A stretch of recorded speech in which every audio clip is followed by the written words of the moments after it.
ఇచ్చిన హామీలు నెరవేర్చకుండా తెలంగాణలోకి ఎలా వస్తావని రాహుల్ గాంధీని నిరుద్యోగులు ప్రశ్నించారు. చనిపోయిన నిరుద్యోగ కుటుంబానికి ₹1 ఆర్థిక సాయం చేయాలని డిమాండ్ చేశారు. ఆ కుటుంబంలో ఒకరికి ఉద్యోగం ఇవ్వాలని స్పష్టం చేశారు. రాహుల్ గాంధీ వికారాబాద్ పర్యటనను అడ్డుకుంటామని చిక్కడపల్లి నిరుద్యోగ జేఏసీ నేతలు హెచ్చరించారు. ఎలక్షన్ కు ముందు మా దగ్గరకు వచ్చి మా భుజాల మీద చేసి మాతో కూర్చొని ఛాయ తాగినటువంటి రాహుల్ గాంధీ నీవు ఇచ్చినటువంటి అడ్డమైన హామీలను నమ్మి మేము నిరుద్యోగులు మోసపోయినాం. నీ మాటలు నమ్మి 14 మంది నిరుద్యోగులు చనిపోవడం జరిగింది. 14 మంది నిరుద్యోగులు చనిపోవడానికి ప్రధానమైనటువంటి కారణం రాహుల్ గాంధీ గారు. ఎందుకంటే మేము రాహుల్ గాంధీ గారిని చూసి ఇంకెవరినో పీసీసీ అధ్యక్షుడు మహేష్ కుమార్ గారిని చూసి ఓట్లు వేయలేదు. మీరు మా దగ్గరకు వచ్చి మా భుజాల మీద చేసి మాకు హామీ ఇచ్చినందుకు మీకు ఓట్లు వేసినాం. ఓట్లేసి 2.5 సంవత్సరాలు అవుతుంది.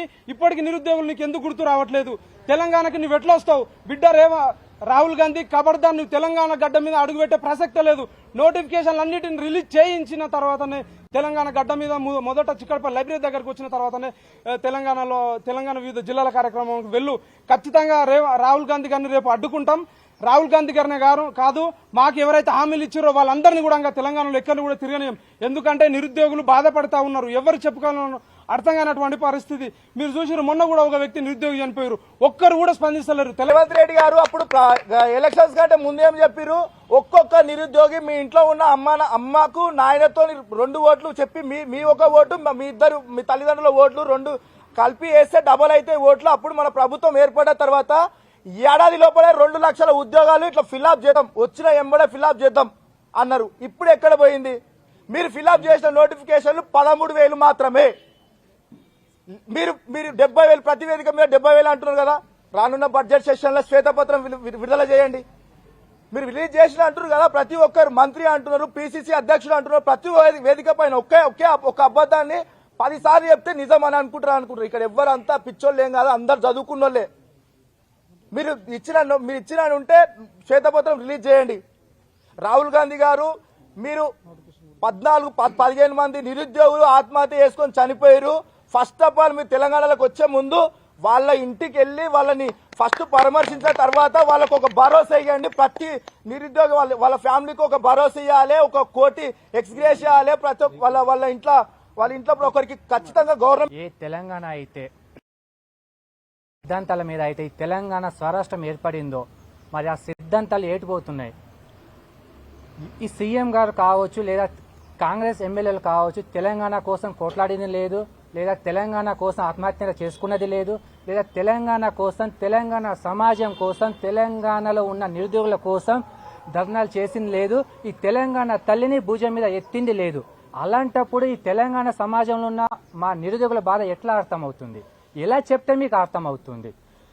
మేము ఏదైతే తెలంగాణలో ఉన్న నిరుద్యోగులము మాకు కావాల్సిన నోటిఫికేషన్ రావాలని, మాకు కావాల్సిన సిద్ధాంత కోసం మేము పోరాటం చేస్తుంటే, ఢిల్లీ నుంచి ఉన్న రాహుల్ గాంధీ ఇక్కడ వచ్చి మీకు కావాల్సిన హామీలు నేను ఇస్తాను, మీరు రేవంత్ రెడ్డినో కాదు నన్ను చూసి, ఈ పెద్దన్నను చూసి ఓటేయండి, 1 ఓటు 2 లక్షలు నోటిఫికేషన్ అన్నావు.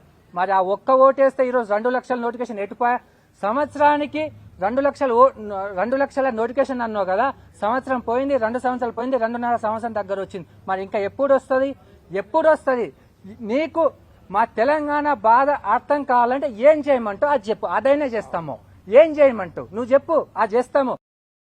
మాట నెరవేర్చక ఏదైతే జరుగుతుందో దాని ముగింపు ఏ మోఖం చూసి వస్తున్నావు? ఈ తెలంగాణ సమాజంలో నువ్వు ఇచ్చిన మాట నిలబెట్టలేవు కదా.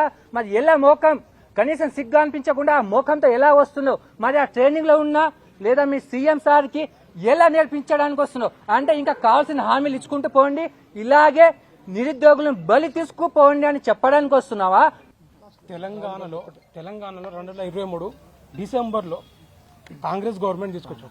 మేము నిరుద్యోగులము, తెలంగాణలో ఉన్న 30 లక్షల మంది నిరుద్యోగులము కలిసి ఈ చిక్కడపల్లి లైబ్రరీ నుంచి మా నిరుద్యోగ మిత్రులు మేము అందరం కలిసి తెలంగాణలో ఉన్న జిల్లాల్లో మొత్తం బస్సు యాత్ర చేసి మేము కాంగ్రెస్ పార్టీని తీసుకొచ్చాం.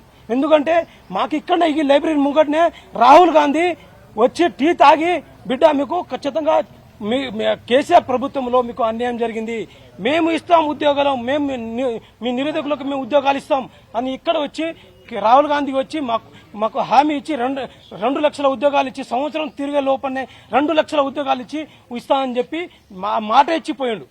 ఇప్పుడు ఏ ముఖం వేసుకొని మీరు తెలంగాణలో వస్తున్నారు? రాహుల్ గాంధీ వికారాబాద్ వస్తున్న తరుణంలో మీరు ఎలక్షన్ అప్పుడే నిరుద్యోగులు కనిపిస్తారా? ఎలక్షన్ అప్పుడు ఇక్కడనే మా మీద భుజాలు చేసి ఇక్కడే టీ తాకుంటూ మాకు నోటిఫికేషన్ ఉద్యోగాలు మీకు ఇస్తామని హామీ ఇచ్చిపోయిండు. ఈ రోజు మీరు ఇక్కడికి రాకుండా ఈ చిక్కడపల్లి గడ్డ మీద రాకుండా మీరు రేపు వికారాబాద్ ఎట్లా వెళ్తున్నా మేము ప్రశ్నిస్తా ఉన్నాం. ఎందుకు వెళ్తారు? మీరు అర్హత, మీరు వచ్చే అర్హత మీకు లేదు.